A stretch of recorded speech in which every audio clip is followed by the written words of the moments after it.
Hey everyone, welcome back. Today we're diving into The Abandoned Empress, a Korean drama, fantasy romance, shoujo tragedy, with 367 chapters spread over 5 volumes. This tale is as provocative as it is heartbreaking. A heroine executed on stage, a brutal past filled with unspeakable acts, and a rebirth that forces her to confront it all, ending up with the very man who destroyed her life. Ready for a deep, spoiler-filled breakdown?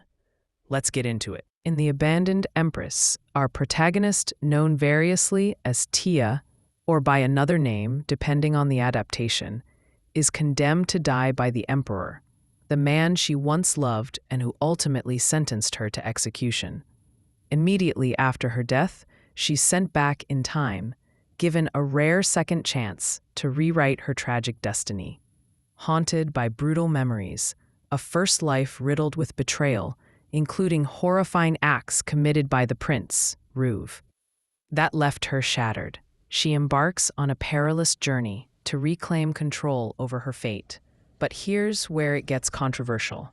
Despite everything, her path leads her, in the end, to forgive and fall in love with him. And that's exactly what has ignited so much anger among readers.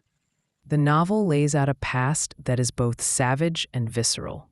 In her first life, the heroine endures extreme abuse at the hands of Ruve, acts so appalling, including sexual violence, the destruction of her family, and even the loss of her unborn child, that many readers are left in disbelief.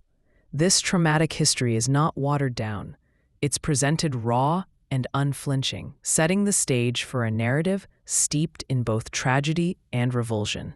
After her execution, the protagonist is given another chance, a return to the past, where she carries every brutal memory as both a curse and a motivator. In this second life, she is determined not to repeat the mistakes of her former self. Instead of seeking immediate revenge, she chooses a more intricate, painful path. She withholds her emotions and cautiously navigates court politics and personal relationships. Her decision to forge a new path, even if it means reconciling with the man who once ravaged her, stems from a deep desire to reclaim her power and rewrite a fate that was once so cruelly imposed on her. Now, this is where the story really divides opinions. Ruve, the prince who committed horrendous acts in her past life, is given a chance for redemption in his second life. The narrative suggests that he undergoes a transformation, experiencing remorse and repentance that, at least on the surface, might seem sufficient to justify a second chance. The author implies that his repentance, combined with the protagonist's desperate need to forge a future where she controls her destiny, creates a twisted rationale for their eventual union. Many fans are enraged by this. How can a man responsible for such unthinkable acts ever truly atone for them? And why should any form of love emerge from such horror? Ultimately, The Abandoned Empress is not a tale of neat resolutions, but one that plunges into the gray areas of human emotion and fate. The protagonist's decision to end up with Ruve isn't painted as an unequivocal triumph over her past, but rather as an excruciating compromise, where the necessity to rewrite a predestined tragedy forces her to accept an imperfect, painful reality. It's a narrative that challenges us. Can forgiveness ever be genuine when the wounds are so deep? Does the hope for a better future justify engaging with a past that was monstrous? The story doesn't offer easy answers, and that's exactly what makes it so polarizing.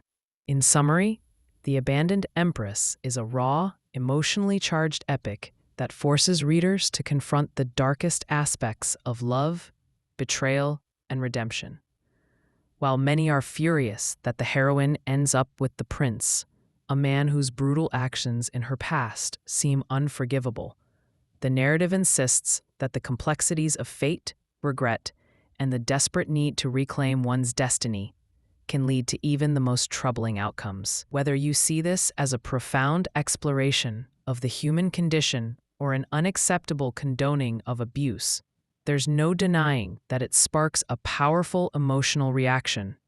Drop your thoughts in the comments. Do you believe real repentance can ever erase such horrors? Or is some damage just too deep? And as always, if you enjoyed this deep dive, don't forget to like and subscribe for more no-holds-barred web novel spotlights.